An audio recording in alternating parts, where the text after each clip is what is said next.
Seltzer Kings. Podcasts.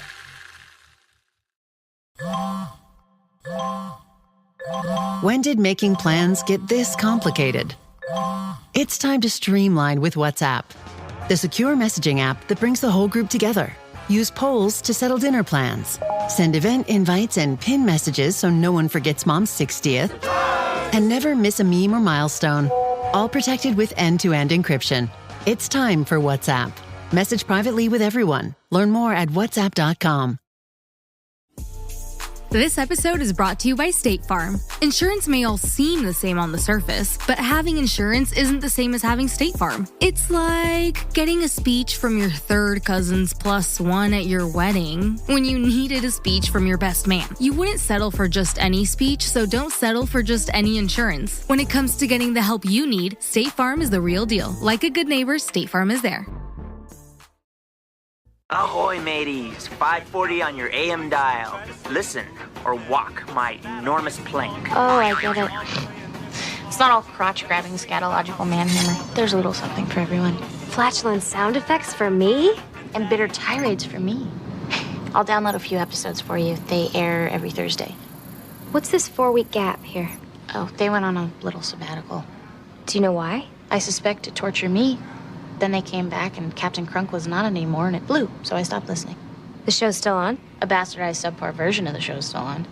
Any way to find out where they're broadcasting from? Yes. Sorry, I was just seeing how long we could have a conversation with your side only being questions.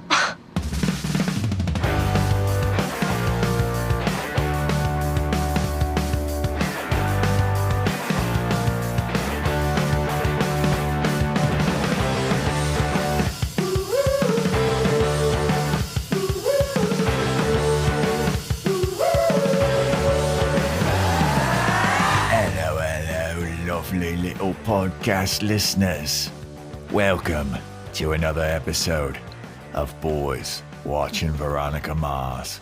We're just two boys watching every episode of Veronica Mars for the first time, giving our review, our reactions. We're your hosts. I'm Joe Welke. And I'm Vance. And today we're talking about Season 2, Episode 8, titled Ahoy, Mateys. Directed by Steve Gomer. Written by John Enbaum and Kathy Belbin. Original air date, November 23rd, 2005, to an audience of 2.5 million people. But before we get into the episode, everybody,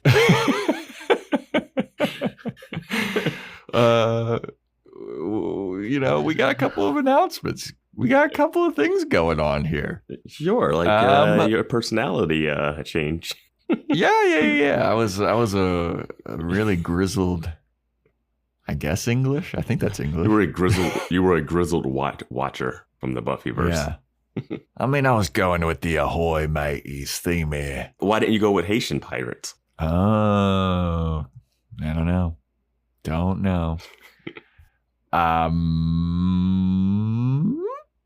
Join our Discord. It's where we have a lot of fun stuff going on. Have fun discussions about Buffy and Veronica Mars and Firefly and Angel and all the movies we've done and which Mountain Dew flavors are out in the world and which gummy worm flavors are out in the world and a whole host of other things. So join our Discord. The link is in our show notes. There's that. Join our Patreon, patreon.com/boys watching Buffy. Was corrected. I apparently have been saying backslash. I don't know. Backslash sounds correct in my head. / is too many syllables. So I'm just going with slash from now on. Sure. Patreon.com/boys watching Buffy. You figure out which slash it is. Where we're covering the Buffy Season 8 motion comics. And announcement time. The September movie for the Boys Watching Movies Patreon tier is going to be K-Pop Demon Hunters. Yeah, I'm excited to watch this. Heard a lot of stuff about it. Haven't seen it yet. Haven't watched it as of this recording. So, yeah. I've heard nothing but good things. The Discord was popping off about it a little bit. So we were like, yeah, we might as well give that a go. Yeah. I like K-pop. I obviously like demon hunting. You know, it's what I do every Thursday night. My demon hunting club. Yeah. So join our Patreon. We need that. I need it. I just got $10,000 worth of dental work quoted to me. So we could use some Patreon members. People, you want to join now? That'd be really helpful. And we have a wish list. You might find some DIY dentistry stuff on. I'm going to put like 4 new teeth on there on the Amazon wish list. Maybe a night guard or something. God damn. But yeah, that's the fun stuff we got coming up. How are you doing, Vance? Good. I want to also say that this week's version of the Buffy motion comics, I have a lot of thoughts on.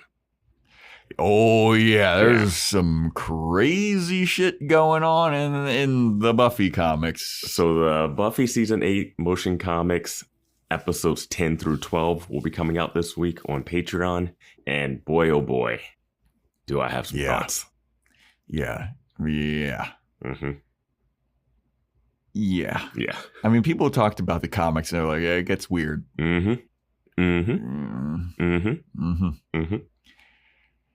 So check that out. Patreon.com/boyswatchingbuffy. Buffy. So, what energy drink you rocking with today? I'm going to go with the frozen bombsicle from C4. Nice. I'm doing the cherry slush Alani because we do have a lot of them, and I championed the cherry slush. I like the cherry slush, and I don't think I've drank one yet on the podcast. No, okay. I don't think I have. I don't know, but I like the cherry slush a lot. How have you had the bombsicle one yet? I don't think I have. Maybe I have. Good. I don't know. It's all right. It's pretty good. It's a good one. I mean, after a while, they all kind of like blend together at a certain point. You know, this one tastes blue. Yeah. What flavor is it? Blue. Just like the Gatorade. Yeah. How did you like Ahoy, Mateys? I thought this was a pretty decent episode. Yeah, I think it was like a right down the middle, solid episode of. That's how I was feeling about it too. Very standard. Nothing. I mean, there's some crazy shit going on. As always. Yep. But yeah. You want to know what our predictions were? Yes, I would like to know what our predictions were. I said that Dick throws an emancipation yacht party. No. Yeah. And you said Woody Goodman yacht party, someone falls off, leads to drama. No. Yeah, we're way off. Way off on these. They, yeah. So the episode opens up with a Felix Toombs recap about his whole murder situation, Logan being arrested, and the Fighting Fitzpatricks, who I thought was just, I don't know. I didn't know if we'd ever see the Fighting Fitzpatricks, to be honest with you. I knew we were. Yeah. And Duncan visiting Meg at the hospital recap. So we wake up, we open the episode with like a dreamy vision of Meg. And she's like, you're the only one that could save me. And when my life flashed before my eyes, it wasn't my whole life. It was our first kiss. Every good memory that we ever had, you promised me you could save me. And then a vision of Veronica Mars shows up dressed all in black, and she's like the devil on the shoulders. Like, is this really what you want? Is this really? And she eventually covers up Meg's mouth and gags her. And she's like, this is fucking lame. This girl's lame. And Veronica tells whoever she's talking to grow up, and you need to be in the real world and stop thinking about this fantasy of saving Meg. And it's Duncan's dream, and he wakes up. He's like, oh God. Yeah. And he's on the couch. He wakes up to see Veronica talking to Logan about Dr. Griffith, who was at the cigar store, and they think he's a dirty doctor. And Logan's like, why is this plastic surgeon setting me up? You're supposed to figure this out, Veronica Mars. And if you don't, it's your ass. And Veronica's like, how come you're not being more nice to me? And he's like, well, save my life and get me off of this murder charge, and I'll be really nice to you. And then Duncan goes to bed because he's all troubled. And Logan's upset that Veronica's not taking his case more seriously. And Veronica's like, yeah, whatever. You're forgetting the part where Logan says that he figures the plastic surgeon is the pipeline to the prescription drugs, which sets off Veronica. That's her tip to follow, which she should already know. But right? You should absolutely know that. Yeah. But Duncan goes into his room and he's looking all troubled. And he holds the letter that he found in Meg's air vent that he hid from Veronica. And he's looking at the letter that's unopened. And then he's like, I can't open this yet. It's the start of the episode. I got to wait till the end of the episode to open this. And he puts it in a drawer and hides it. And the letter is addressed from Chris Talley. That's what it said on the return address thing. Yeah. So then we go to Veronica, and she's found something out about Dr. Griffith. He was reprimanded for inappropriate off-site practices with somebody named Doyle or something. Danny Boyd. And she's going to go check that out. That's her lead. Then we go to school the next day, and Weevil pulls up on his motorcycle, and some Chad Michael Murray looking motherfucker, 09er. He goes up to Weevil and he's like, hey man, you got the cocaine for me? And Weevil's like, what are you talking about? He's like, well, I met with one of you, darker skinned biker men. And he said that you were going to get me some coke. And Weevil rips his shirt open because he thinks he's wearing a wire maybe or something. And he's like, all right, well, I don't sell coke. And the kid's like, what are you talking about? You're in a gang. And somebody else told me that you guys do sell coke. So where's my coke? And Weevil's like, get out of here, scram, you brat. Yep. That's kind of it. No nape of the neck grabbing. I was kind of... Weevil in this PCHer gang is interesting. Yeah, I don't know what their purpose is. I have some other thoughts later in this episode about that. But Weevil's now like, who the hell in my gang is selling coke? We don't do that. We're a good gang. What do they do? Yeah, exactly. That's what I'm saying. I'm like, what do they do? They just drive around, I guess? He's like, that's where I draw the limit. Illegal gambling. They're not doing there's some biker gangs that do charity stuff, and they're but that's like a cover. That's like covers sometimes. One for them, but one for they're us. not even doing that. I just want to know what gang activity they're doing. Yeah. But Marcos Oliveras' parents, they meet with Keith Mars. And Marcos died in the bus crash. And the dad is talking about how somebody's been harassing the family, leaving bus toys, spraying Marcos's cologne around the house.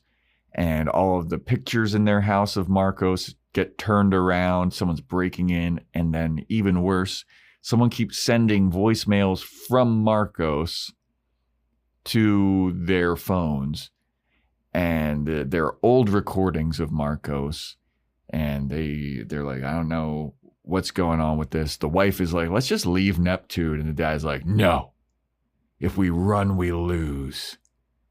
And Keith is like, so you want me to figure out who's doing this? And you're like, no, we know who's doing it. It's the school district, because we're suing the school district for the bus crash. They want to scare us off and have us, leave town and drop this lawsuit. We we know it's them, but we don't have any proof. We're hiring you, Keith, to find the proof that they're doing this. Mm-hmm. Mm-hmm. Yeah. So that's the big Keith case. Mm-hmm. Kind of also Veronica's case. She gets because Keith is all on it. Like, hey, go do this at school. Go find out who this Marcos kid is.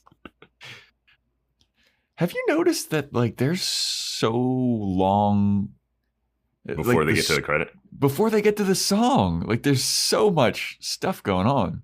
I think I figured out what this show does. And what it is it packs in so much content and information and scenes, hoping that you kind of miss something. Because I had to go back in my notes at one point because I was just like readjusting something. And I remembered a scene that I completely forgot that happened like a third of the way through the episode. And then that pays off at the end, which they remind you of, obviously. But it was like, it's so much stuff happening that that's why you'll be confused about the mystery sometimes, because it's just like an overload of scene. Yeah. So that's the Marcos Oliveras case that Keith and later on Veronica are going to be working on. So Logan and Veronica, though, they pull up to investigate the house from the Dr. Griffith case, the Danny Boyd guy. Veronica goes and she goes up and knocks on the door, and Logan's like, I'll go with you. And she's like, nah, you should stay in the car. And Logan's like, all right. Yeah, sit out in this giant bright yellow car. Dude, I can't. Like, I mean, it's a cool car, but you're a target. You are a target, and you're driving around in the most obvious. Yeah. Get you a silver Honda Toyota Corolla. Something black, blend in. Yeah. So she knocks on the door, and it's Danny Boyd. Who is played by Taylor Sheridan. Who is the creator of Yellowstone. He wrote Sicario. Nope. He wrote Landman. He's in Sons of Anarchy. Shit. He wrote Hell and High Water, which is my favorite of the things he's done. Well, in this, he's playing an absolute creep. Absolute giant big creep. Huge creep. Dude, he's jacked as fuck.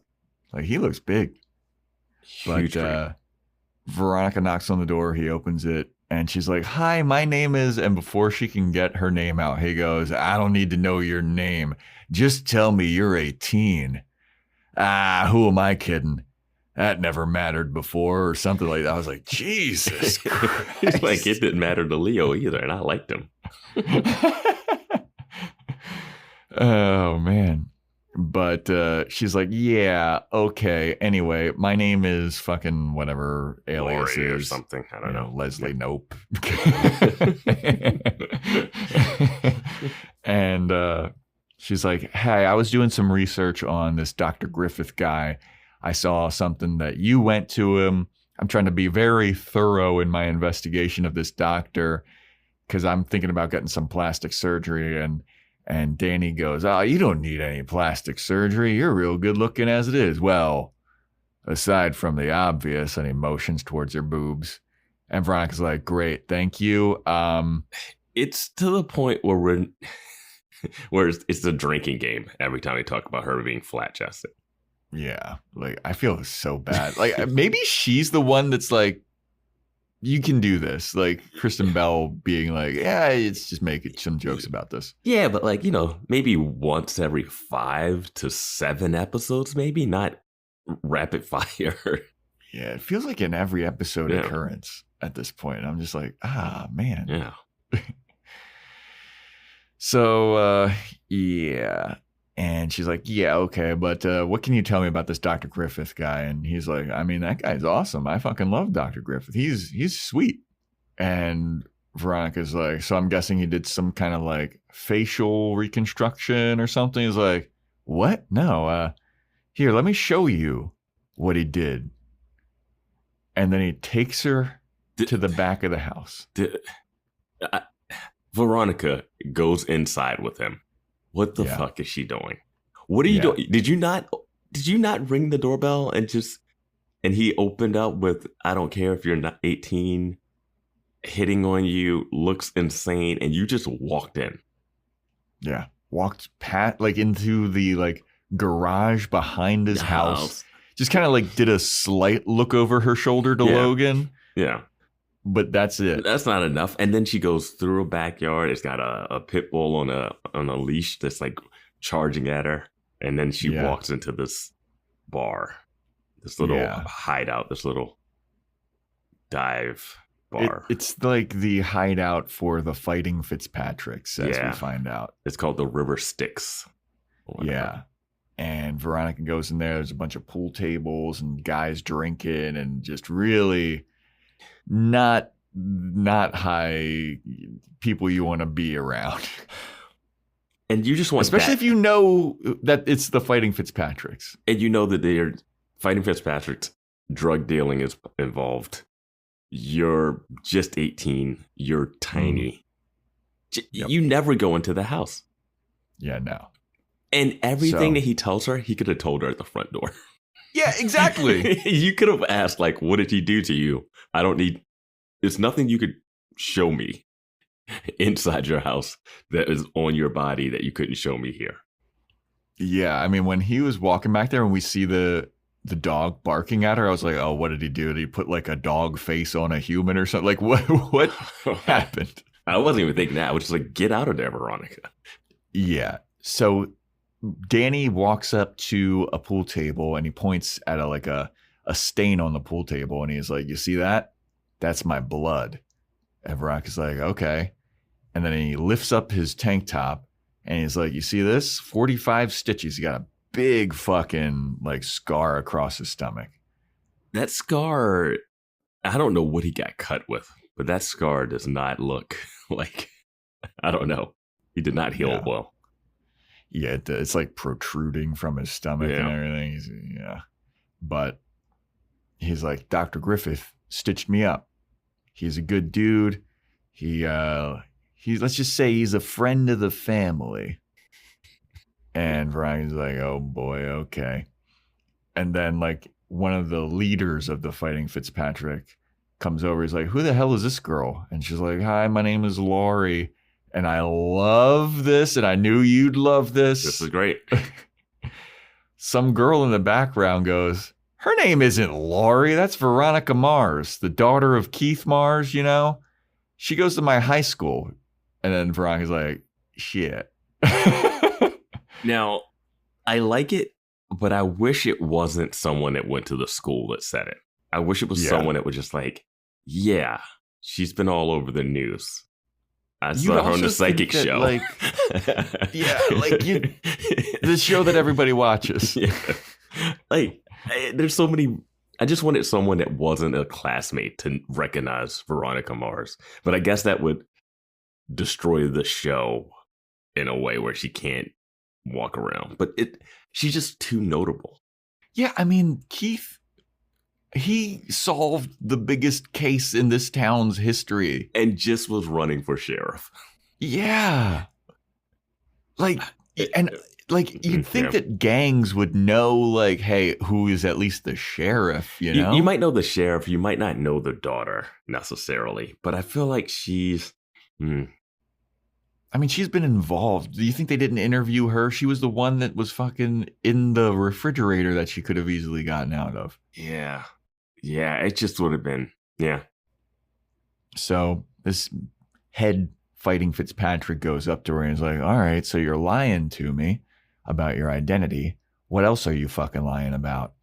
And Veronica's like, no, I was asking about plastic surgery. I was just embarrassed. I didn't want to use my real name. And then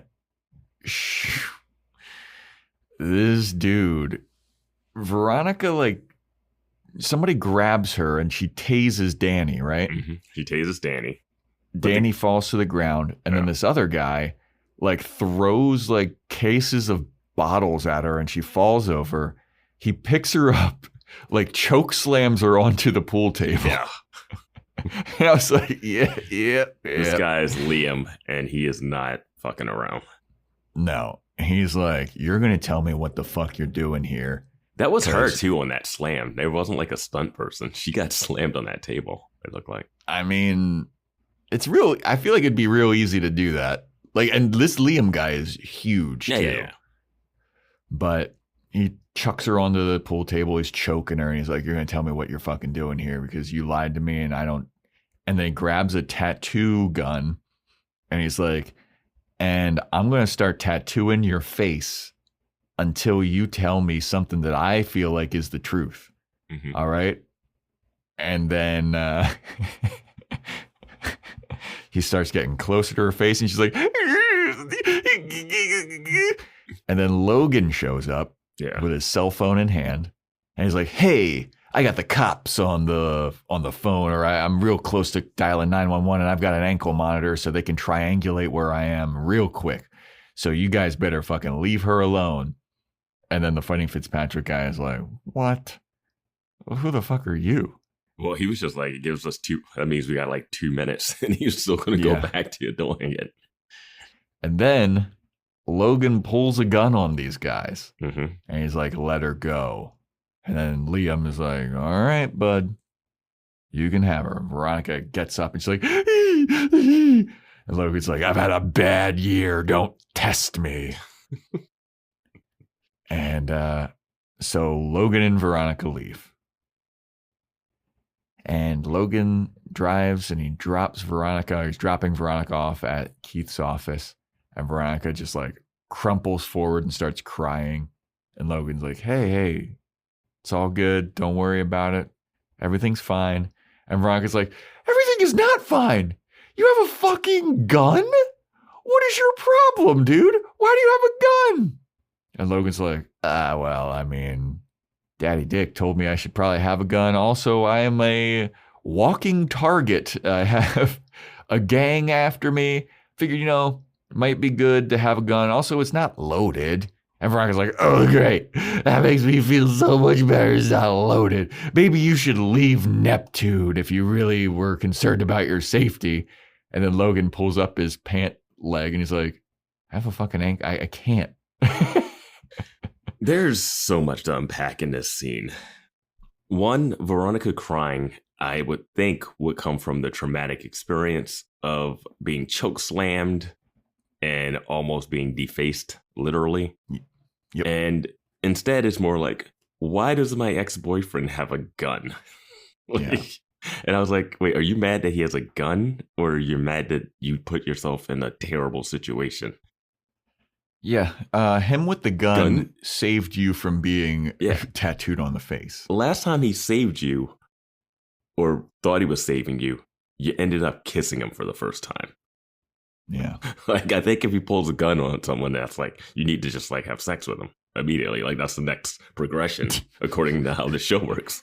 Yeah, it's heightening. It's classic heightening. Classic heightening. Also, when she tells him he should leave Neptune if he thinks he's in danger, it's just, you can't say that without acknowledging the fact that you and your dad have never left. Yeah. You were getting pictures of your head in the crosshairs of a sniper. Yeah.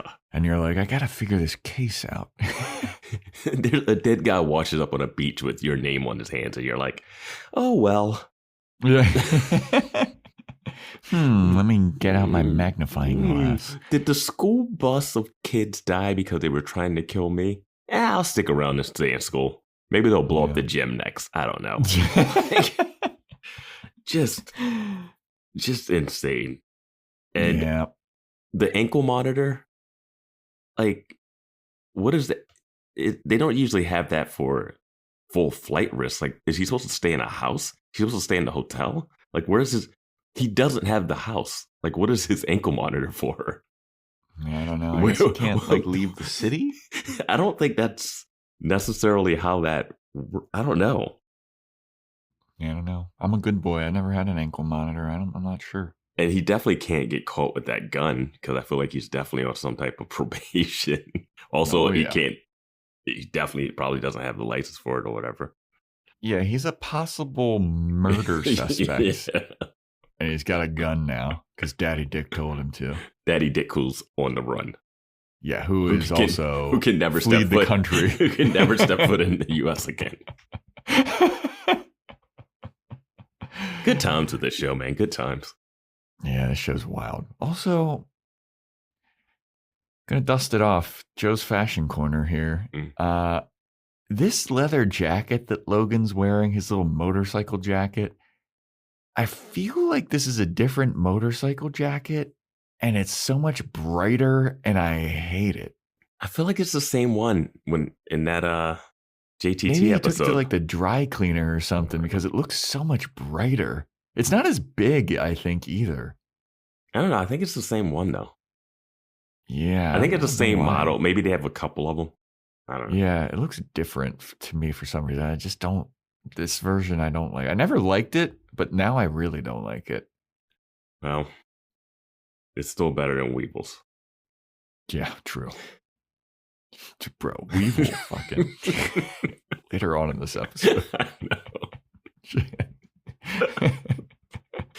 Oh, man. So Veronica goes up to Keith's office and she sits at the desk and has a little tiny, like, let me get myself pulled together before my dad notices anything. And Keith comes out of his office and he goes, "Hey, Veronica, you know anything about this kid, Marcos Oliveras?" She's like, no. He's like, "Hey, what's wrong? Are you all right?" She's like, "Yeah, I'm okay." And he's like, "All right, cool. Anyway, so this kid..." It's essentially like that. One, I'm happy he acknowledged that she was crying because I was like, dude, it's no way you couldn't see that she's crying.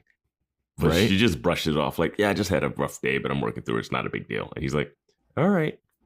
Anyway, I got this case that I need you to work on. I think someone on Discord preemptively started commenting on like how they think Keith handles situations like this. Like he knows to give her space.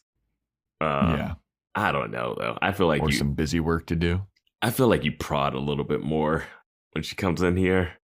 I don't know. Did you hear that giant yellow truck pulling up to drop your daughter off? The guy you hemmed up in your apartment and told never to be around your daughter. Now lives with her boyfriend. Yeah. The murder suspect. Yeah. Okay. But Keith's like, all right, well, Marcos Oliveras' parents, they came in here and they think that they're being harassed. And Veronica's like, well, it's obviously the school district.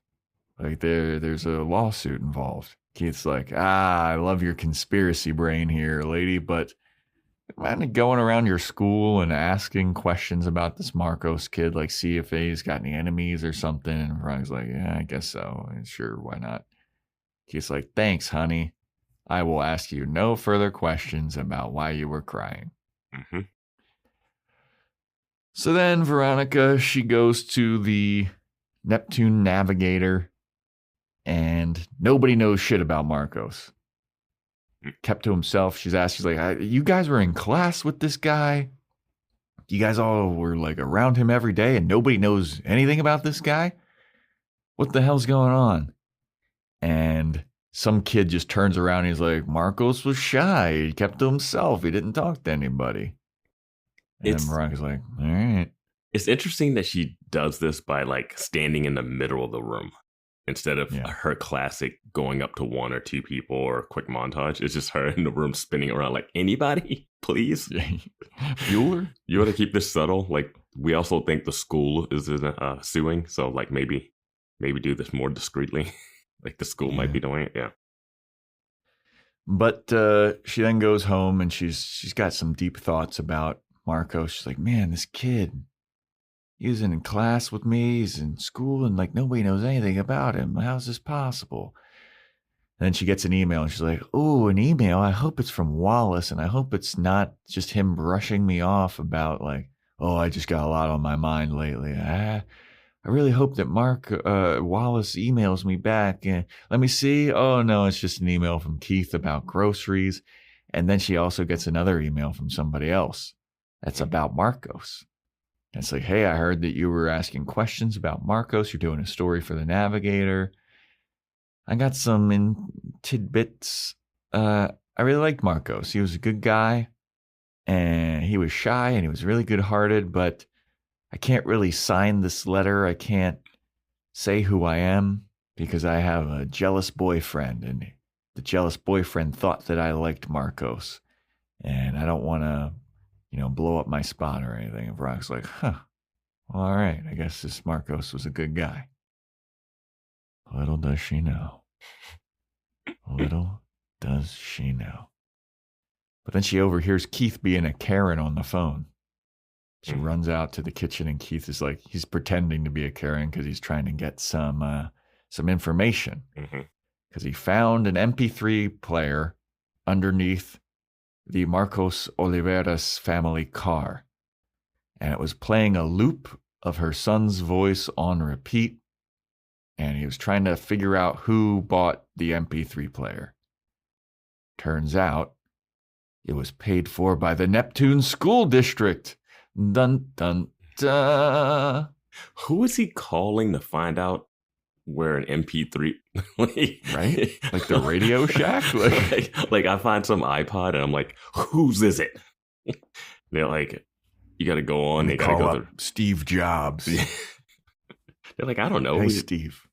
Who bought this? It's serial number. Yeah. I guess you could figure it out. I guess the serial number, but I don't know. Early 2000s MP3 player. Gonna find out your Zune.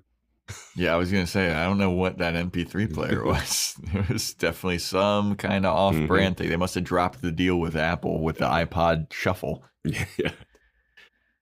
But Keith's like, "Hey, honey, I figured I found this thing. It's a school district. You mind talking to the principal tomorrow and figuring out like who bought this and what's up with this?" Wait, what are you doing tomorrow, Keith? Right? I actually have class. You're the guy that's been hired. It's not a show. It's not a show. True. It's not called Keith Mars. It's called Veronica Mars. They tried the spinoff of Keith Mars. It lasted 6 episodes. It was called Neptune Nights. Yeah, the theme song had a bunch of saxophone. Yeah, Keith driving around with some pink and blue lights. Yeah. He was shirtless for most of the episodes. Yeah, and when he wasn't, he had a tank top and a cigarette. The end of the intro is him coming out of the water, like that James Bond Daniel Craig moment.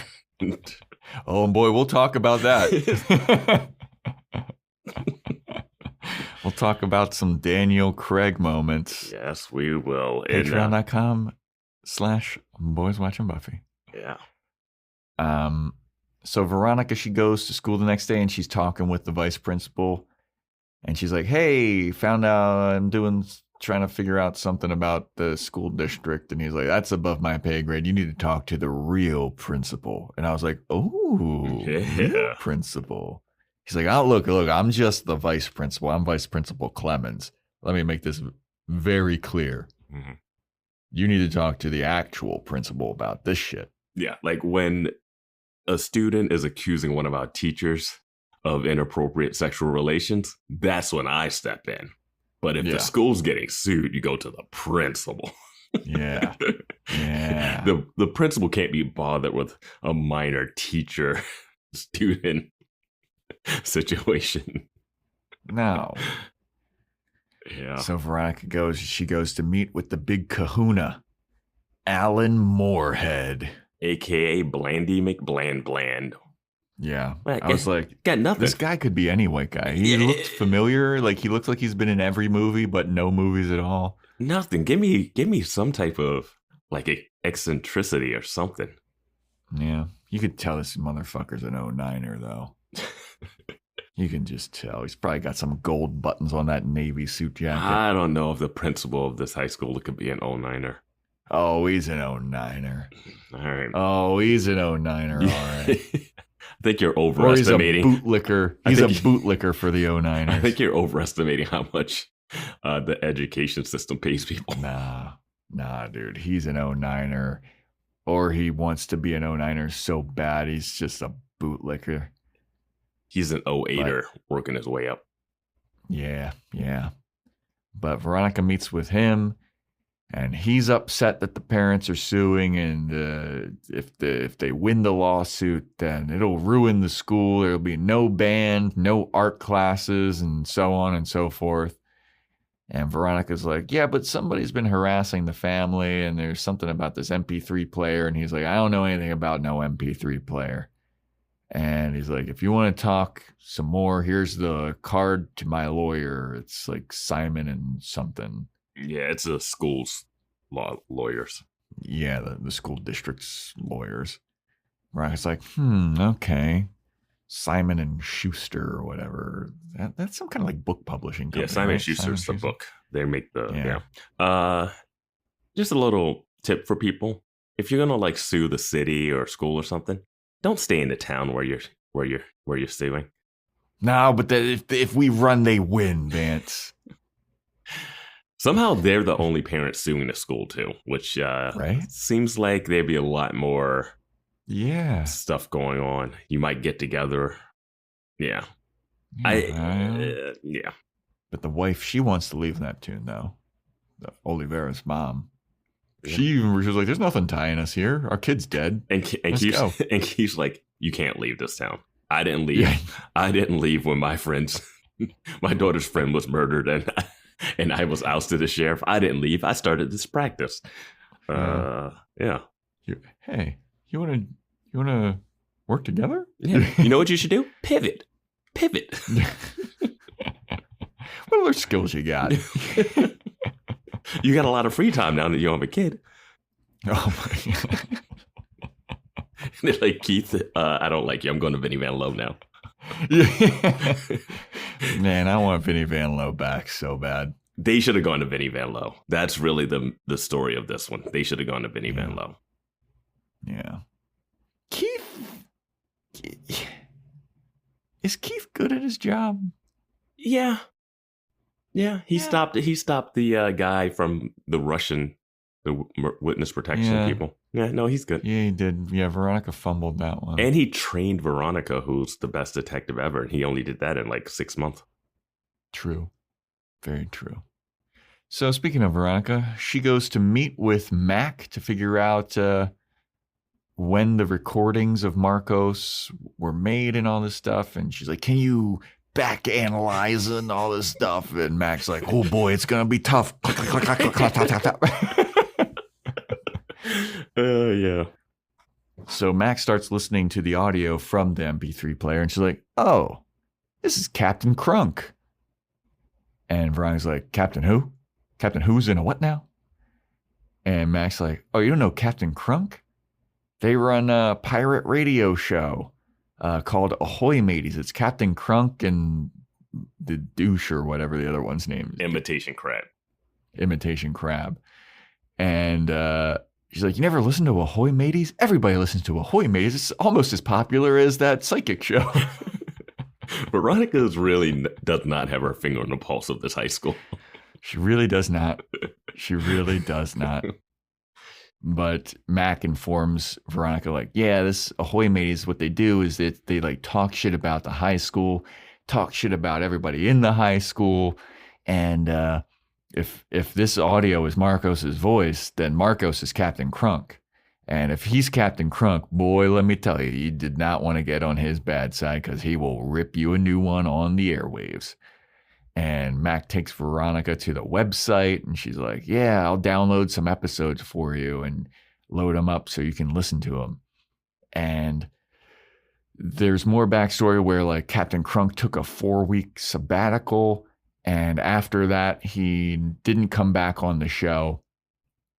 And the show has suffered. Like they really need Captain Crunk. Yeah, you need the balance. He was the guy. Yeah. And Veronica's like, all right, well, maybe we can figure out where this is broadcast from. And Mac is like, I mean, if you want me to do that, you're going to have to get me some shit from Radio Shack. Oh, Radio Shack. Yeah, R.I.P. Yeah. Wait, are they still around? I don't know. I don't think so. They shouldn't be. Radio Shack always sucked. Where else were you going to get batteries, Joe? Permanently Anywhere. closed. literally anywhere else. Oh my God, their website is still up. Really? Yeah. All right. Is it up like Bed Bath & Beyond is up? Because they're all closed. I just added something to the cart and it went to the cart. Okay. Yeah. All right. I don't know. Guess Radio Shack is still around. Yeah, maybe they're just not brick and mortar anymore. I don't know. Yeah. I feel like they've been closing for decades. Everything is closing. Jo-Ann Fabric. R.I.P. People aren't using fabrics anymore. No, they stopped. Yeah. It's all about fast fashion now. Shein. Yeah. But there's a moment here where Mac and Veronica are having a conversation. Mac is like, I was waiting for you to say something that wasn't a question. Yeah, she wanted to see how long she could have a conversation that was only asking questions. But only Veronica asking questions. So she never wants to like ask a backup. And I love when they call out Veronica for this stuff. Yeah. I like that Mac was like, dude, if you want me to figure this shit out, you're going to need to do some shit for me. At first, I thought she was just going to charge her like a real rate. But then she was like, I need you to buy some equipment. But I was like, yeah, she keeps asking for some big favors. And another Daniel Craig thing. She's like, I'm okay to be your Q to your Bond. You know? Yeah. Yeah. We'll bring this up in the Buffy motion comics this week. But yeah. I actually thought that she was going to ask for money because she's like, this is some pretty intense stuff that you're asking me to do. Like, this is going to, you scratch my back, I'll scratch yours. You're going to have to start scratching, motherfucker. And this is for a job that your dad's getting paid to do. Mm-hmm. How about the Marses just put me on retainer? How about that? Yeah. Yeah. So Veronica agrees to do some favors for Mac, and then she gets her own MP3 player. She starts listening to Ahoy Mateys, and they are trashing everybody. They're trashing Logan. They're trashing some girl named Roxy. They're trashing some other random guy. They're trashing Duncan. Mm-hmm. And there's a little aside where they're trashing Duncan, and Veronica's like, yeah, Duncan does kind of deserve this because he's been avoiding me and annoying me. What's up with you, Duncan? I'm like, is he and avoiding just, like, you? Laying on like some brick. I'm like, is he avoiding you or are you avoiding him? Like, he fell asleep on a couch and you were talking to Logan, like standing up next to like the mantle. Like, I don't know. Wild shit, man. Wild shit. We haven't brought this up, but the whole him possibly sleeping with Kendall thing, like, I also don't even care if he did it or not. So, for the purposes of the show, I feel like it's a get out of jail free for if she wants to be mad at him and then go to Logan for some reason. But yeah, I don't know how that's going to play into it all. I'm waiting for the Devil's threesome with Logan and Duncan and Kendall. You're going to take a trip to Paris and visit the Eiffel Tower. You know what I'm saying? Duncan leaves because he can, because he doesn't have an ankle monitor. He's like, take that. God. Yeah, that really hasn't. Duncan's still like pining about Meg somehow. Yeah, this Meg on the mind. This Meg thing is, at the end of this, Meg is now the new Lily Kane. Yeah. And I don't love it. Yeah. They're going back to the old vision well. Yeah. Just, we need to throw someone. Is he back on his meds or off his meds or something? Like, what's going on here? His mom's not care. His mom doesn't care. Yeah, they're an Aspen or whatever. Wow. You think when you lose one child, you'd be like, let's hold the other one closer. They're like, nah.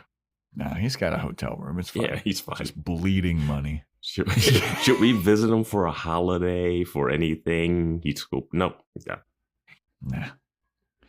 But Veronica's like, well, I went from thinking that nobody really knew anything about this Marcos kid to thinking that everybody hated this guy and everybody's got a motive because he's just trashing everybody. And it's just like, oh no. Eczema isn't always obvious, but it's real.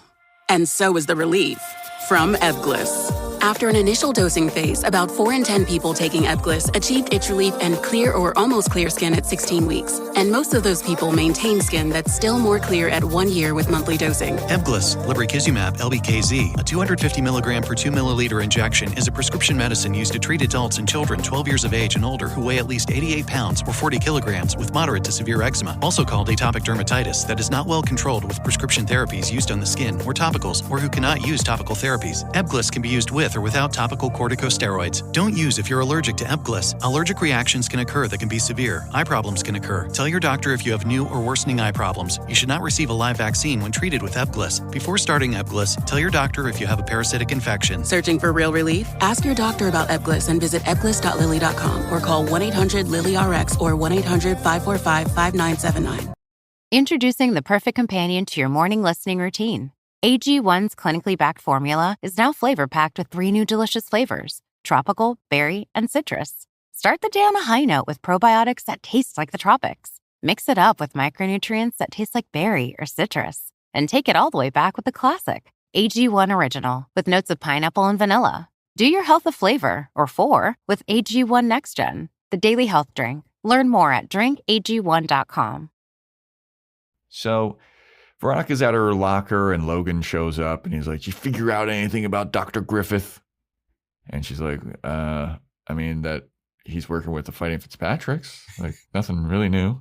You saw me choke slammed on a pool table. Like, I'm not going back there. Yeah.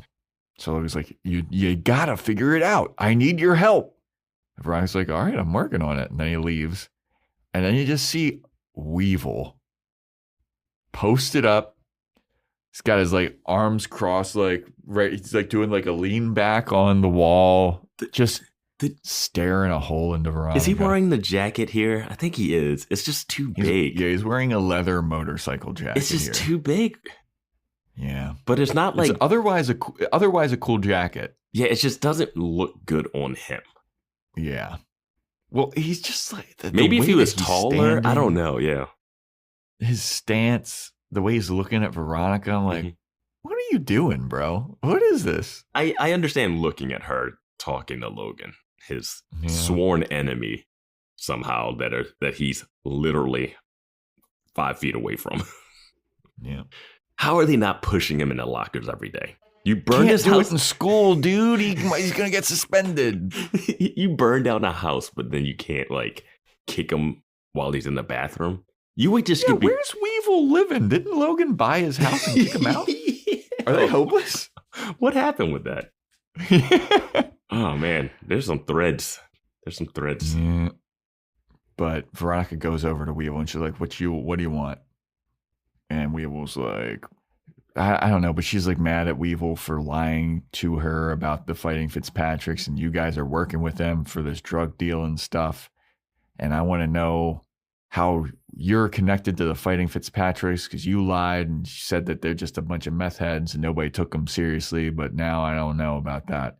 And Weevil just is kind of like standing there silently like, Well, what she's doing is she's saying that the plastic surgeon who came up as a witness, why would this guy be a witness to put Logan away if he works with the Fitzpatricks? Because he has no reason to do that. But the PCHers do want Logan to go away for killing Felix. So she's saying, hey, you are working with the Fitzpatricks or have some deal in place so that they have this guy do something for you guys. Yeah. And this is what's tying in with the Coke thing earlier. So, yeah. Yeah, I just wrote my notes after this, like, Weevil's looking guilty as hell. Like, shit. But that's not what that look is. Yeah. Yeah. As we find out later. Yeah. So then Veronica and Mac, they're looking for the pirate Ahoy Mateys radio station. They got some kind of monitor shit. Yeah, and they're walking around a neighborhood. Yeah. But then we go to Weevil meeting with the PCHers, and he's like, hey! Am I still in charge here? If you have to ask, then no. Yep. I'm just wondering, like, what's going on? And also the PCHers looks like their numbers have dropped dramatically. Are they on the beach? Where are they? Yeah, I'm not sure. No. But he's like, some kid at school came up to me asking about Coke, And now a little birdie tells me that the Fighting Fitzpatricks have a guy that we're working with or something, and I just need to know what the fuck's going on here. Somebody getting some side business, stepping out from aside from the gang, not telling me about it. I just gotta reiterate and ask again. Am I still in charge here? What's going on, guys? You not like me anymore? And then nobody says anything. And then he goes, "It's now or never, boys." I was like, "What? What is that?" No, that has nothing to do. What are you doing? Are you gonna? If they don't come clean here, you're gonna do what? It's just he does not exude leadership. No. Well, he's also just like shorter than everybody, which is tough. But there's plenty of short gangsters like what is it? Joe Pesci. Yeah, Joe Pesci does stuff. Like there's so many like short guys that can like command of like he doesn't have a commanding presence. Yeah. And also, because he's wearing like a 2XL biker jacket. He's got to grow into the jacket. I wrote this later in my notes, but this is I'll bring up here since we're talking about it. How was he the leader of the PCHers when he was a junior in high school? What? I guess if he founded it. So are they a high school gang or are they an actual gang based off of the town and neighborhood? Because I feel like, are they all like high school aged? Yeah, I'm not sure. And like I said earlier, like I'm not sure what their purpose is because he's mad about selling coke. But they also interact. They shot a shotgun at Logan, and which obviously wasn't his call. But they did burn down a house, which was his call. Yeah, they burned down Logan's house. They definitely beat people up. They definitely threaten people. Beating him up. They definitely are willing to threaten people. They like tying people to flagpoles. Yeah. But are they a high school gang because they're interacting with the Fitzpatricks, which is a full-on adult those guys organization? Like yeah. Like, we'll murder you and don't give a fuck. But I just don't. I guess they are because like they'll walk down the hallways. At least 5 of them will be walking with Weevil like, "Hey, boss." Yeah. But he was a leader of this gang when he was a junior, and they had to be around for sophomore year. So he founded this group when he was a freshman in high school, or he's been in it his whole time. Has the PCHers existed prior to him? And if so, how did he get leadership? Yeah, was his uncle in it before or something? Yeah, I was just like, oh, he's a junior in high school last season, and he's running a biker gang. Yeah. His uncle should be like the head man in charge and then put him in like a leadership role because his uncle's a little older. He just wants to work at the mechanic shop. And he's like, bring me the money, bring me this, do this. I don't know. It's interesting. It's an interesting hierarchy that with this PCHer gang. Yeah, I think, is this his cousin that works at the junk shop or whatever? Yeah, but I don't think he's in the gang. Is he? Yeah, I was gonna say he's not in the PCHers. I don't think. Not that I know of, but he definitely does some like shady stuff. Am I still in charge here, guys? I just gotta know. If I'm not, just let me know. There's now or never, boys. There's now or never. What's going on here? We're selling coke now? Come on, guys. That's not us. That's not us. All right, let's go to the community garden, please. Ew, we burn down houses. Yeah. We don't do drugs. Are you kidding me? Come on, we're better than this. We're the PCHers. Not the pussy club for homos or whatever. Selling coke, that's some pussy club for homo shit. All right, everyone put your hands in. 1, 3. 1, 2, 3. PCHers. All right, who brought the orange slices?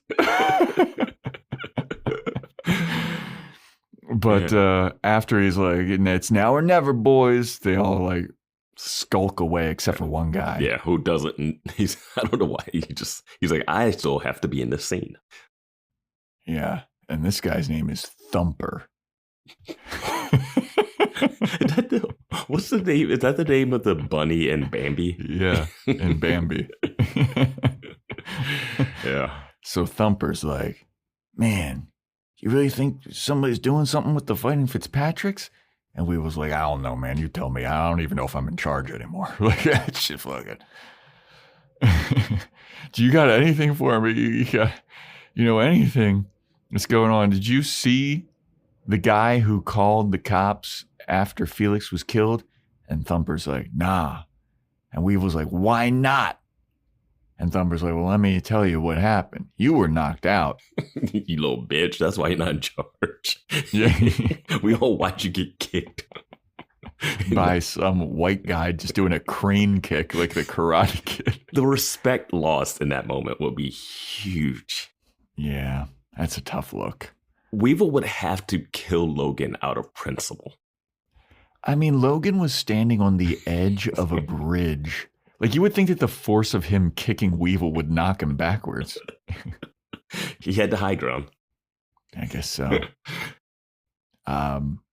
But after Weevil was knocked out, the chain of command went down to Felix, I guess. Mm-hmm. And Felix is like, all right, we got beat up Logan. Logan's beat up. All right, somebody take Weevil back to his house. I'm going to stay here. I'm going to handle Logan. And they're like, why aren't you coming back with us? And why aren't you taking Logan back to the house? It's like, because dummy, we got an extra bike now. We got to figure out what to do with Weevil's bike. And then Felix leans down. Logan miraculously wakes up, has a switchblade, and just stabs Felix in the gut. Mm-hmm. And then a car comes by and a big truck shows up and everyone's like, we got to scram. Yeah.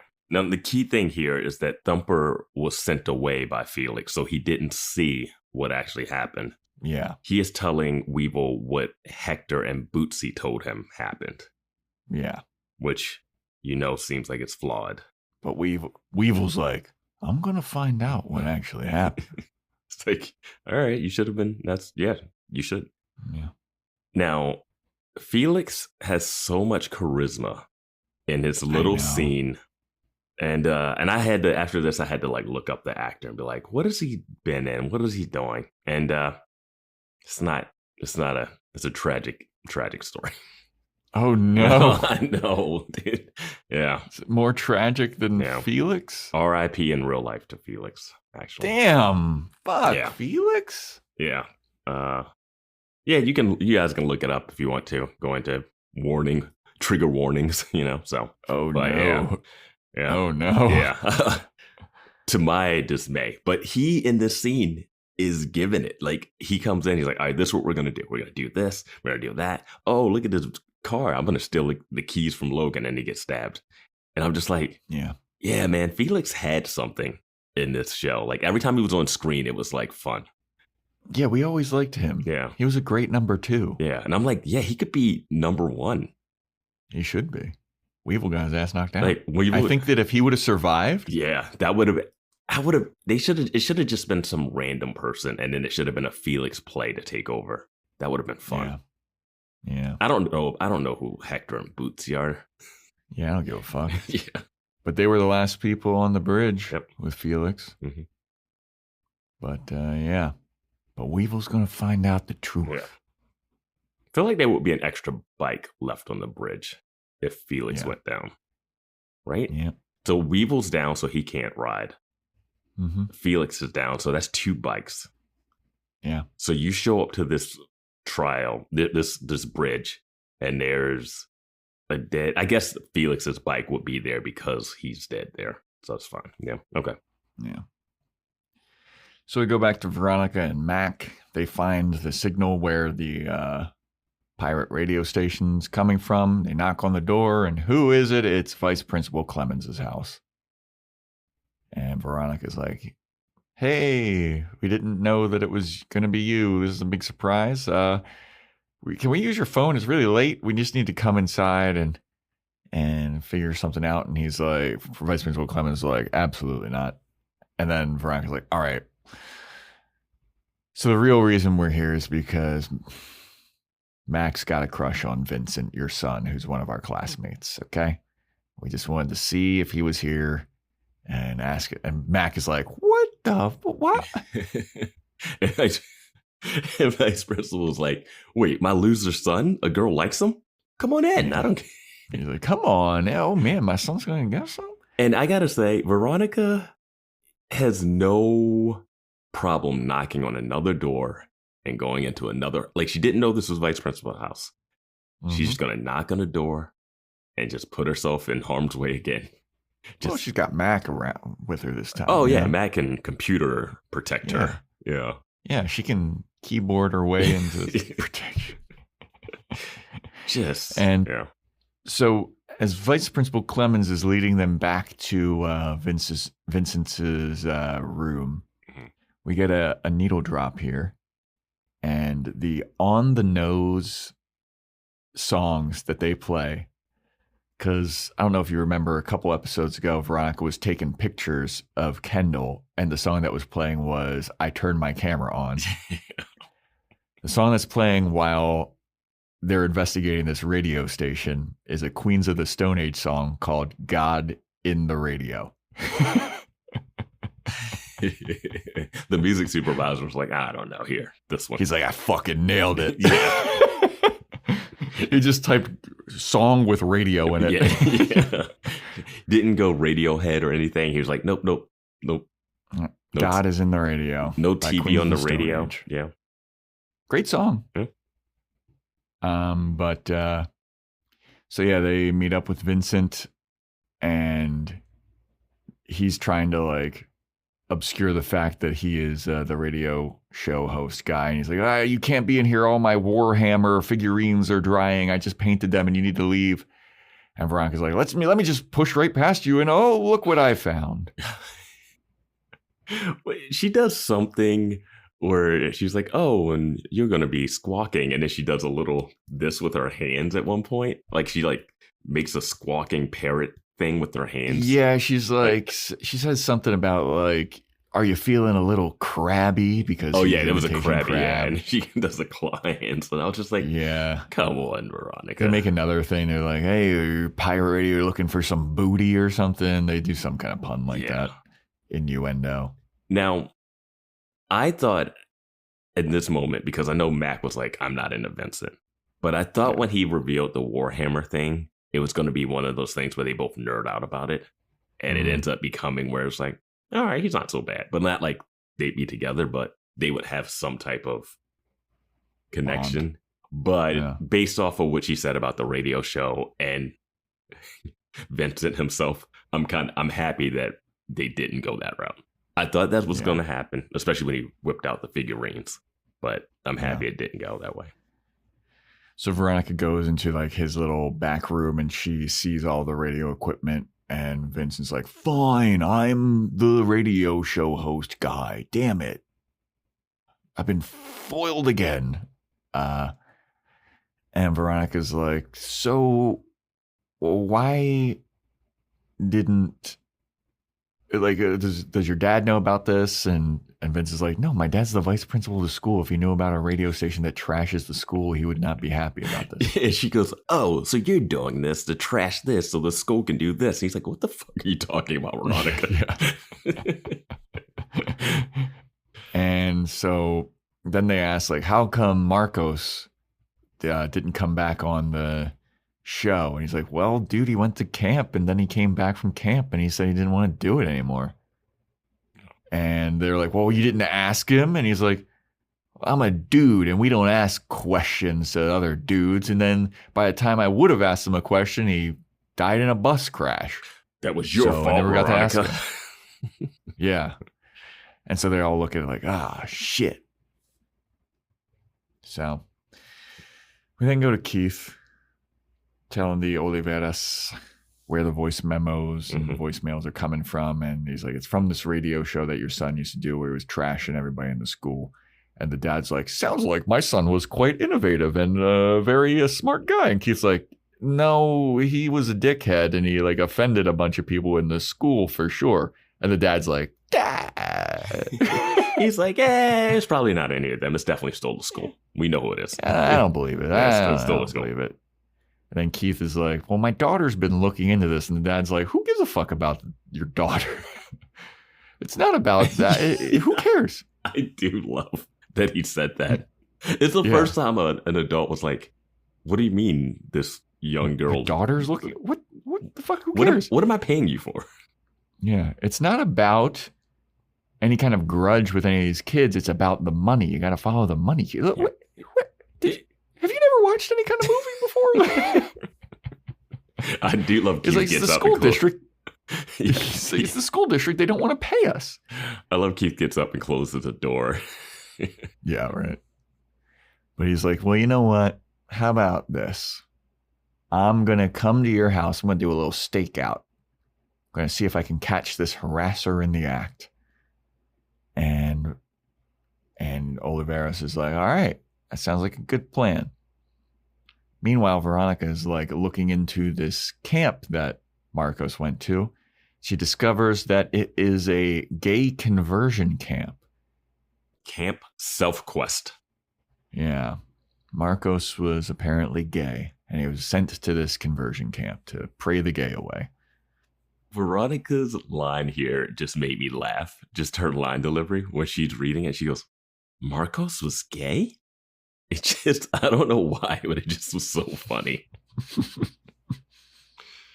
Yeah. So we then just go to a random house that I had no idea what was going on for a second here. I was like, who the hell is this? What's going on here? Some guy comes into a house, turns off a security monitor, and he's just kind of like whistling his merry way into this house. And then Keith bursts out of the shadows, tackles this guy, shoves him up against a table. He's like, what the hell are you doing here?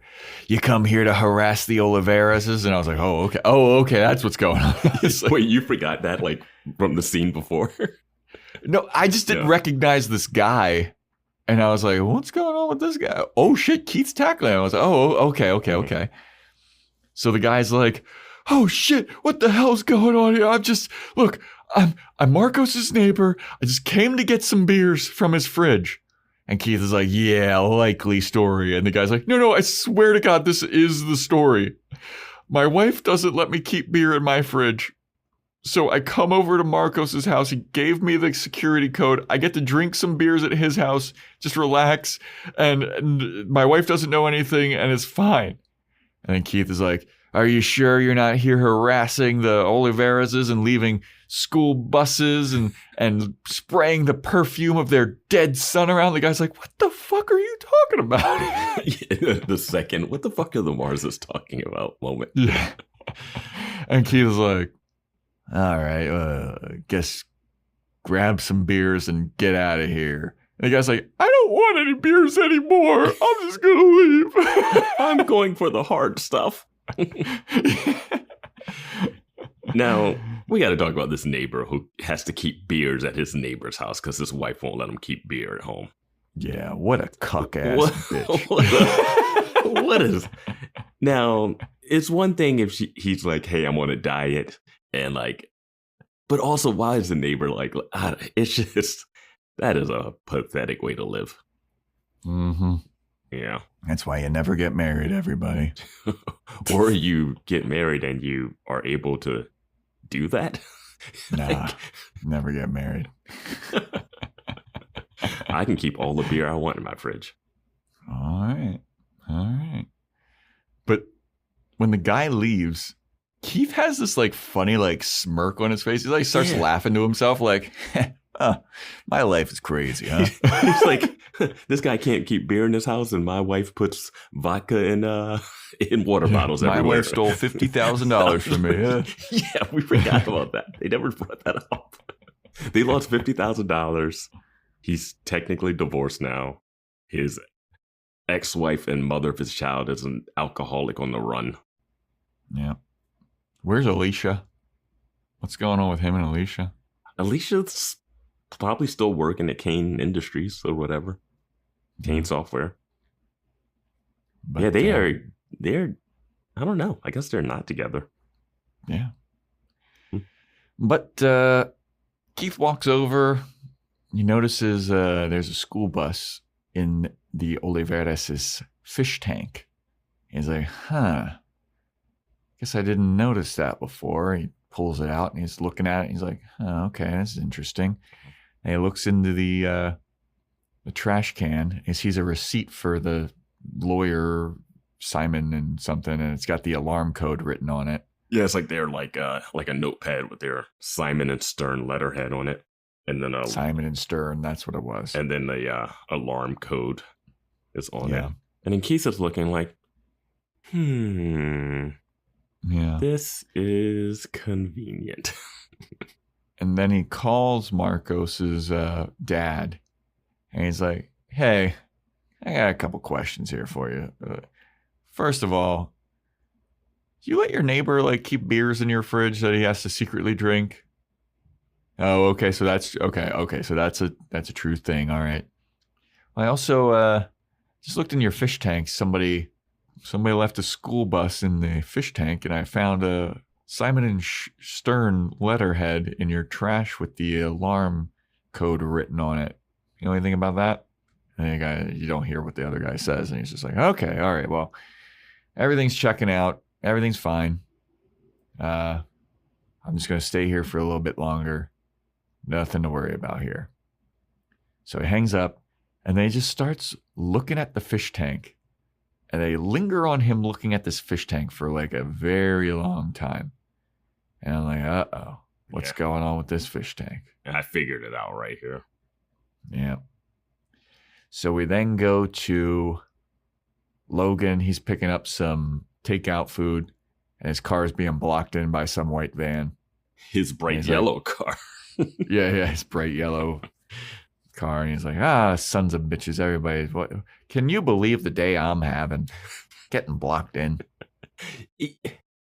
You know that there's a bounty on your head by this high school gang, and you're just la-da-la-da-da-da-da-da. Yeah, you gotta go pick up some pad thai, though. It looked like he had a brown bag of, like, I don't know what he had in there. I don't know. But he goes to confront the white van owner, but before it can confront them, they confront him. They punch him in the face, they knock him out, and they throw him in the back of the van, and they kidnap him. Yep. This day just keeps getting worse and worse. And he wakes up, and he's in some kind of weird warehouse, and he's tied up.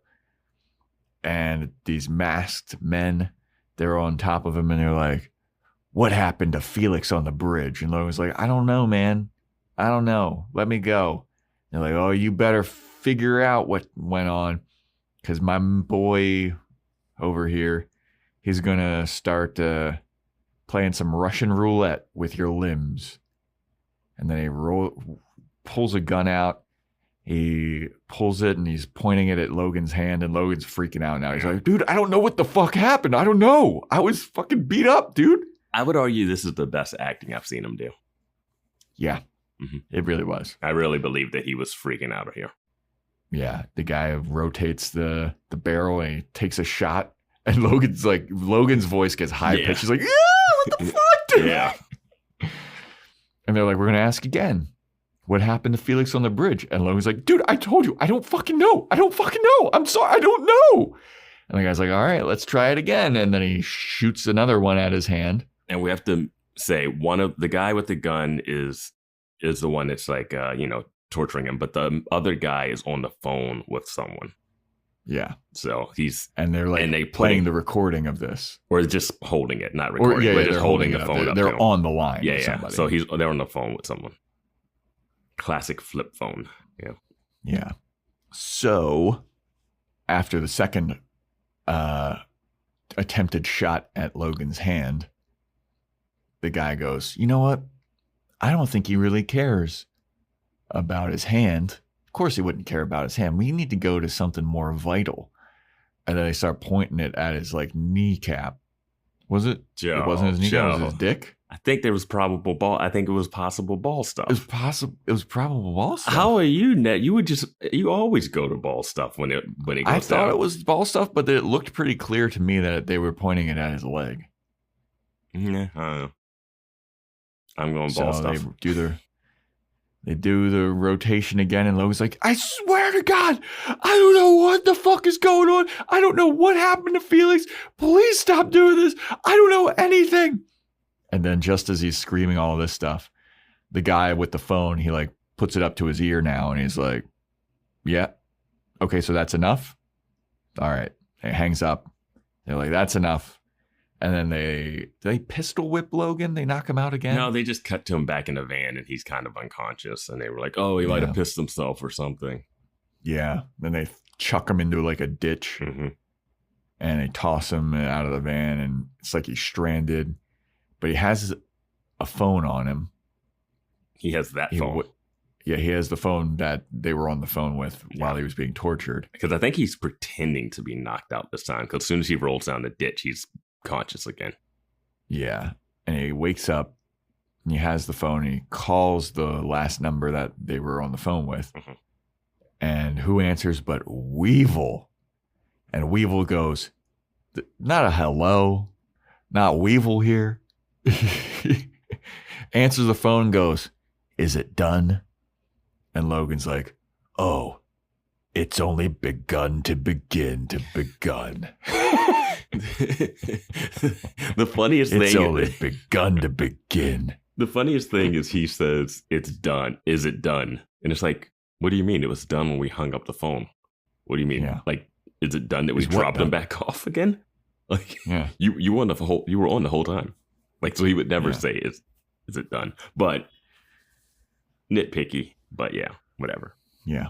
But Logan is like, you have no idea what you just started. And he hangs up the phone and Weevil looks like, God damn it. And I'm like, this is... Were you going to kill him? No, but this is one of those things where it's like, oh yeah, it's on now. And then you think, wait a minute. They burned down this house and he bought he bought Weevil's house and evicted them. If it's not on then... Yeah. why is this the breaking They tried to shoot him with a shotgun. Yeah, they burned down. Has it not been on? They burned down the community pool over the summer. Like, what are we doing? They killed Felix, apparently. Yeah. Like, it's already been on. Like, this is better have been on. And I can't believe it took them this long to kidnap Logan. Right? I'd be kidnapping him every night. Yeah. You know what they should have done? They should have cut off his ankle monitor and got him in trouble. He would at least end up put him back in jail, though. They would put him back in. That would at least put him in holding or something. I don't know. There's so much shit they could be doing to taunt. They could be doing so much to like ruin Logan's life, and they're just not even doing it. I mean, I know that Logan and Dick and whoever other 09ers burned down the community center. The pool. The community pool. The pool or whatever. Yeah. But I don't buy the 09er gang as a threat to the PCHers. They're a threat because they're rich and they have power and influence and money. They can get away with it. Yeah. That's the threat that they have. I mean, the threat is he can buy your mom's house and evict you. That is crazy. Yeah, that's pretty sweet though. To have that kind of money. Yeah. And I can't believe. I don't know. I just can't believe. But when Logan's like, it's on, I was like, what are you going to do? It's like you against a gang. I don't know. I don't understand. Like, I get that they want this conflict between the two of them. And it's a conflict where like Logan it's going to turn out Logan didn't kill Felix because they can't have that happen. It was Hector or Bootsy probably. Yeah, trying to do a play. Yeah, exactly. I want to be number 2. I want to be. Hey, maybe we kill. I don't know if you kill Weevil too at that point. Yeah, well, that's probably like we kill Felix when no one's looking. Then we fucking, A2 Brute or whatever. Yeah, but you could have just thrown Weevil over the railing and kept going. True. Well, he's knocked out. Yeah. I don't know what.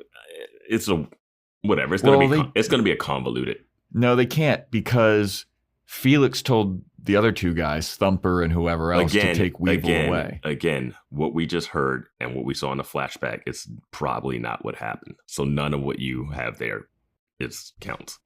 No, because what is accurate to Thumper is that he got told to take Weevil back home. And then he left, and then I would say Hector or Bootsy killed Felix I for know the long con. Yeah, I know that, but I'm like, if Hector and Bootsy were going to do that, like, why kill Felix and then not just kill Weevil later? Killing Felix doesn't they had to get the loyalists out of the way. Thumper and whoever else. Yeah. Hector and Bootsy were doing a coup d'etat. Yeah. Well, whatever. Yeah, I mean, it's on, but I mean, it should have already been on. I mean, if you buy my house and kick me out of it, I think I have no choice. And if you burn my house down, I feel like that is... Yeah, it's on. This is some House of the Dragon escalation for people to watch that, where you're like, so much stuff has happened and they're still like, hey, I don't want to go to war yet. I'm like, no, once these two things that happen at the end of season 1 of that show and the first episode of the second show, there's no more talking. It's just straight up warfare. Yeah, it's fists. Yeah. And I got to say this. The PCHers don't stand a chance against the Fitzpatricks if they ever go to battle at all. So they should never even broach that. Because if you guys can't even keep a cell phone from Logan, like, you wore your mask and you guys said he found out who it was. And he obviously was going to know who it was, because who else would kidnap him and ask about Felix? So it's not even subtle. Yeah. I also was like, this guy, when they were questioning him, I was like, this guy got an accent? Sounded like he had an accent. Yeah, but hey, like, who else would care about Felix besides the PCHers? Yeah, I don't know. So we have Veronica at school and she's meeting with Vincent. And she's like, hey, did the reason why you kicked him off the show was because he went to a gay conversion camp? And Vince is like, what? Marcos wasn't gay. And Veronica's like, well, his parents sent him to a gay conversion camp. And Vincent's like, nah, dude, Marcos was like big, bad pussy hound. All he talked about was pussy and getting baddies and fat boobies and dumpers. There's no way that guy was gay. He was all about pussy, bro.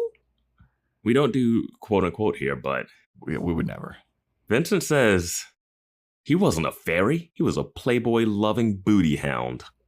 Yep. And then Veronica goes, please never describe me. Unless you're Taylor Sheridan, and I'll follow you to the ends of the earth. Yeah. But Vince is like, nah, there's no way he was gay. He was all about the ladies.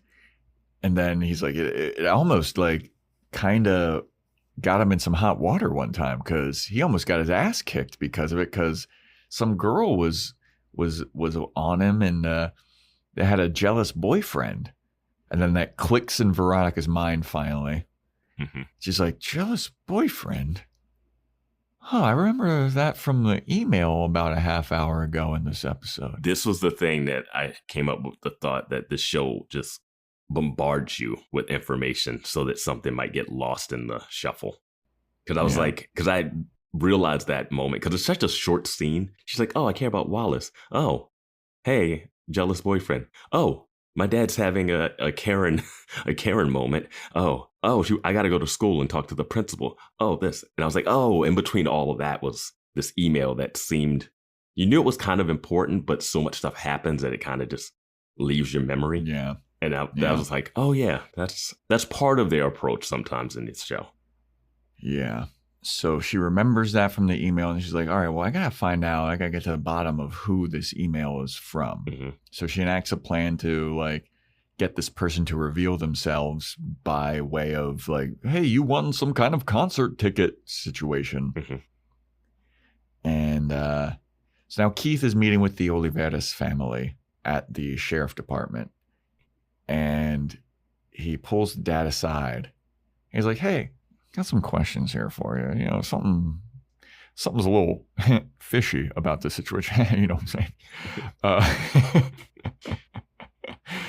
When I went to reach into the aquarium to dig out that school bus, and I saw the Simon and Stern receipt and everything, it took another second to observe the fish tank, and I saw that there was some fresh fish food in there. It must have been a very, very considerate harasser to leave a school bus in the aquarium and also feed the fish. And Dad's like, I mean, I may have fed the fish earlier that day. He's like, man, the jig's up. All right. You're doing this yourself. And you're just doing this to like build your case and sue the school board. And if you're asking me to testify for you, you better not. If you're thinking that I'm going to testify for you, you got another thing coming, and I advise you to take the settlement. Yeah. Now, like, I didn't think about this when I was watching the show, but I thought about it while we were talking about it here. I don't know if he still needs to take the settlement. Because they're not, he's suing the school over the wrongful, like, negligence on the death of the school bus thing.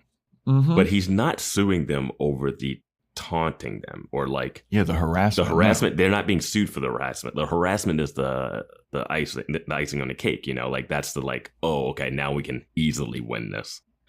But the school, they still got a case. They still have a case. I mean, I don't know what their lawyers have been talking about, but the lawyers would tell them whether or not to take the settlement or not. Whether or not you think the school is at fault or how this works or whatever, they could not make the settlement. They could not do it. Yeah. Like it could be like, oh, they lose the case and it gets thrown out. Who knows with this town and the corruptness and all that stuff. But I don't also know how, it's tricky to say how involved the school is in this. And for me, Keith should be like, hey, take the settlement because I heard the explosion and this wasn't the school's fault. Yeah. Like he knows that the school is not at fault. They might be harassing you, but they are not at fault for the school bus. The driver was not at fault. The school was not at fault for hiring the driver. There was a attack on the bus. Like Keith knows that the school's not at fault. So he should have already been pushing for the settlement. Yeah, but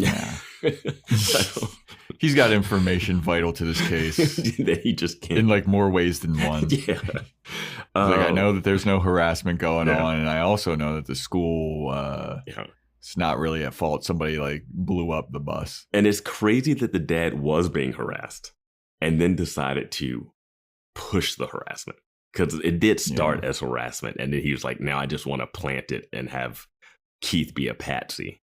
For this. Yeah. Yep.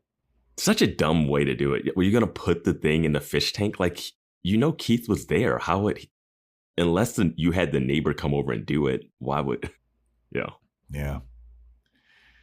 But we find out who was doing the harassment very shortly because Veronica's in class. She gets a phone call and gets the phone number of the person with the concert ticket. Her trap worked. She does a reverse search on the phone call. She finds out where the house is. She goes to the house. It's that girl, Roxy. And Veronica's like, hey, why are you harassing Marcos Oliveras? And she's like, what? Who the fuck? What? I'm not harassing anybody. What are you talking about? And then her brother shows up. And his name is Ryan. And Ryan's guilty face immediately is so Dude, funny. He's the most guilty looking mother. He gets out of the car because he's just like got some pickup takeout or something. Sees Veronica and he's like, oh shit, and he just like puts his head down and like tries to walk past Veronica. And Veronica's like, hey man, I got some questions for you. He's like, questions about what?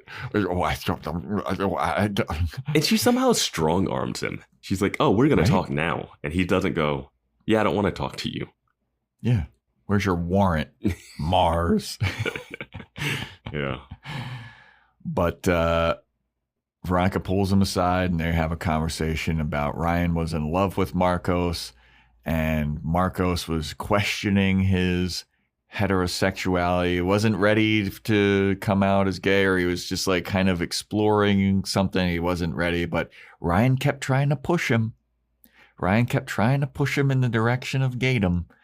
And he was like, oh, man, come on, just let me, just a little bit. Let me just, let's ease into this. And the big inciting incident was that Marcos's parents caught Ryan giving Marcos a shoulder massage. A shirtless back rub. Shirtless back rub.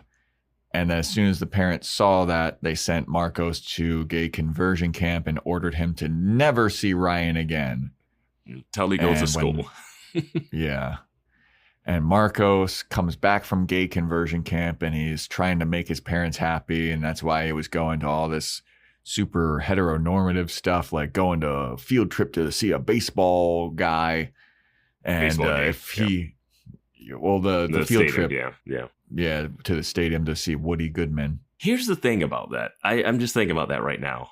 This baseball thing wasn't a sports related join the team it was thing. A journalism class thing. Yeah, there's nothing about that's like, you know what? I'm going to prove my parents right. I'm going to go on this field trip that has tons of girls at it. Yep. But also not like sports. It wasn't like you had to sign up for it. If you were in that class, you just went. Yeah. He was just trying to make his parents happy, Vance. By being a journalist. Yeah. Yeah, that's a little... writing about baseball. Meeting what becomes the new mayor of the town.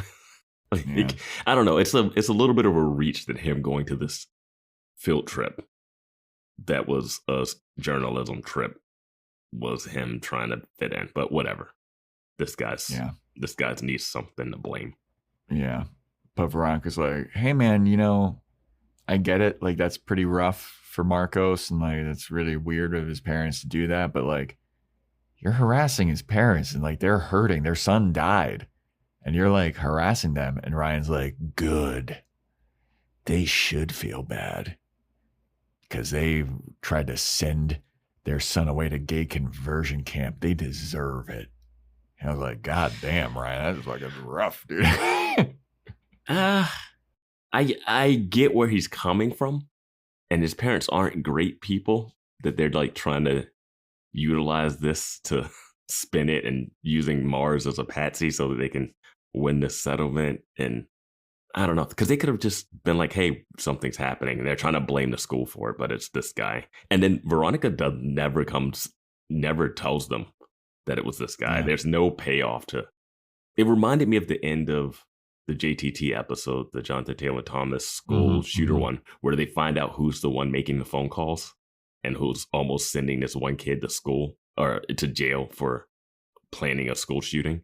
And then they don't do anything with that kid. He's like, yeah, he bullied me once, so now I'm going to ruin his life. And you're just like, okay, I understand your motivation, but what you're doing is highly illegal and highly damaging. And then they just leave it be. Nothing happens to that kid. Nothing happens to the FBI agent that's like framing kids. Like, they're just like, okay, Veronica found the truth and moving on. Yeah. I want to go on record saying it's like, yes, the parents aren't shitty people. The parents are shitty people. Yeah. But this Ryan thing is also pretty brutal. Oh, no, that's bad. This is why Neptune is worse than Sunnydale. Yes, it is. Yes. I think Buffy could survive in this universe, but Veronica Mars would be dead in a second if she stepped foot in Sunnydale. Yeah. She'd be walking down so many dark alleys. Oh my God, yeah. With her no superpowers. Just trying to whack a vampire in the head with a camera. Mm-hmm. No. Yeah. Yeah. So that's the conclusion of that story. Yeah, good feel good story. good feel good story. And we get Duncan in bed with a blonde, and he's apologizing to this blonde. Hey, I'm really sorry for being so absent lately, which leads you to believe that this blonde is Veronica, because we talk about Veronica. Veronica's like, hey, he's been absent. Like, he's been avoiding me or something. Oh, I immediately knew it was Meg when I saw it. Well, the camera like spins around to reveal it's Meg. No, like as soon as I saw him in bed, I was like, I know this is like Meg, because you know what it reminded me of a little Buffy thing from Angel. Oh yeah. But Meg is there, and she's like, "You're the only one who can save me, Duncan. You've got to save me." And Duncan wakes up again. He's like, Lily, no. I mean, Meg, no. And he wakes up. And he immediately goes over to the drawer where he hid that letter, and he pulls it out, and he's like, I think it's time. It's the end of the episode, right? Yeah, it's the end of the episode. Okay, let me open this up. opens it up, and he's got the oh my God eyes on it. Like he opens it up and he's leaning back, and then he does the like fold forward to like, wait, what? Yeah. And then the episode ends. It's so funny that he just put it in his sock drawer. Like he wasn't going to be able to look at it again. And he didn't even hide it where Veronica wouldn't stumble across it. Right? There's no lock on it or anything. No. Didn't hide it in the vents. And he also has a roommate. Yeah. Like, I would have, you know what? I would have liked it if Logan found it. I would have liked it if Kendall came to bang him, and that's where he keeps his condoms too, and he just keeps looking down and seeing it like, I got to open that one day, and he just starts banging Kendall. I should really get to that, but in a couple minutes. The Kendall thing is going to be real interesting to see how that plays out. Yeah. But that is Ahoy Mateys. Yeah, like very... This is a standard, solid, decent episode of Veronica Mars. Didn't wow me, didn't piss me off or anything. Yeah, it's all right. Just a solid little episode of TV. Nothing too egregious. Veronica still has wild protection of self. Dude, yeah. Her self-preservation instincts are terrible. Dude. After the stuff she's been through, you would think she'd be a little more cautious. Yeah. Like, if she gets into this or she walks into a bar and then it happens to be the Fighting Fitzpatricks, but don't follow a guy who just said what he did through the backyard. That's it. Who also was like, it never mattered before if they were underage. Yeah. After hitting on you. I'm going to follow you to a second location? Yeah, dude. And also that guy was jacked. Huge. And then she's in a room with a bunch of other people, and I do love that someone from her high school is just playing pool. Yeah, with the Fitzpatricks. What? That ain't Lori. That's Veronica Mars. We're in journalism class together. You know Keith Mars, the ex-sheriff. God. Yeah. I love that everybody looked at that guy Danny. They're like, "You fucking idiot! Who are you bringing back here?" Yeah. But that's Ahoy Mateys. Next episode is titled My Mother the Fiend. Ooh. Now, I'm going to be upset if Wallace's mom starts doing drugs. Yeah, I don't think it'll be that. I think it's going to be a new character. It's going to be a character we haven't seen before. Okay. It's going to be a case about somebody's mom that Veronica has to figure out. Yeah, it's tricky because we're still like early enough in the season that the episodes don't have to be like connected to each other, so it can be like one-offs. My Mother the Fiend. Like, I don't know if they're bringing Veronica's mom back. I don't really see that happening. What about Logan's mom? She comes back. Sees the bong urn that they made for her in the house that burned down. She's ripping a huge bong rip out of her water urn. But they don't have it anymore. The whole house burned down. Yeah, the whole place burned down, yeah. That's the only thing that's withstood the fire. The glass didn't melt. It was that and her lighter that... Yeah, that lighter that was just... My Mother the Fiend. Nah, I'm just going to... Our prediction was so wrong on Ahoy Mateys. I'm just going to say Veronica's mother does something. Comes back. Right. Veronica's mom back. All righty. Well, that is a wrap, everybody. Thanks for listening. Hop on Discord. Let us know what you thought about this episode. Let us know what you thought about the show. Join our Patreon, patreon.com/boyswatchingbuffy. We're covering the Buffy Season 8 motion comics. Yeah, coming up soon. K-pop Demon Hunters. Be on the lookout for that. If you want to get a shout out, Apple Podcast 5-star rating and review, Spotify 5-star rating, take a screenshot of it, send it in to us, Amazon wish list, all that good stuff. You look like you had something to say. You got something to say? I'm just disappointed you haven't plugged the thing you said you were going to plug an hour and 40 minutes ago. Oh my God. I forgot about that. Yes. Buffyverse Burlesque is back. It's happening on September 27th.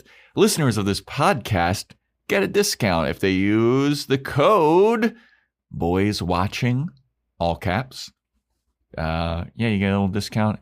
It's at the same place, Illusion Magic Lounge in Santa Monica, California. California, here we come. OC, baby. Phantom Planet, great band. Yes, Buffy vs. Burlesque. It's going to be a good time. It was a good time last time. Vance was there last time. Vance can attest. I can attest. It was a good time. Good crowd. A lot of Buffy fandom. If you're a Buffy fan, you will enjoy this show. Yes, inside jokes, references, etc. Even if you're not a Buffy fan, I take good care of you to give you context about like what's going to happen. So you can trust me. You can trust old Joey boy. Yeah. Buffy vs. Burlesque. If you want some more information about that, you can just follow me on Instagram at Jojo Vavoom. Figure out all that stuff. You can get the ticket link. And once again, discount code, all caps, boys watching. And get you a little discount off of those tickets. Instagram, at Boys Watching Buffy. TikTok, at Boys Watching Buffy. Email, boyswatchingbuffy@gmail.com. And stay tuned next time for when we talk about My Mother, the Fiend.